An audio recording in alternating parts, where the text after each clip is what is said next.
अस्सलाम वालेकुम। मैं तुहाडा अपना होस्ट डॉक्टर मोहम्मद इरफान मलिक।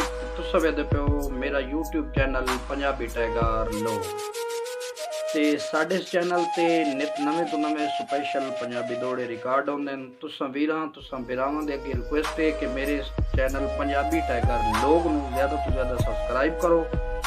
इस मेरी सारी वीडियो वेख के लाइक भी करो ते नाल अगे दोस्तां नाल शेयर भी करो।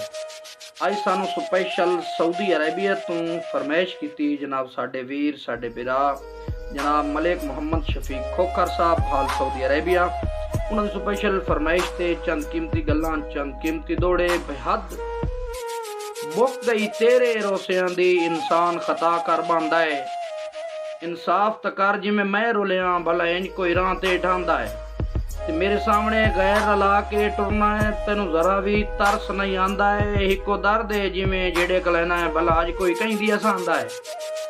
मलक साहब नस्ली इंसान त नस्लां ताई संगत की पहचान करेंदे ते जिथे तरके सजन दे कम ना आवेन उत्थे हाजिर जान करेंदे ते खुद गर्ज इंसान तगरजा तू लगदे कुर्बान करेंदे।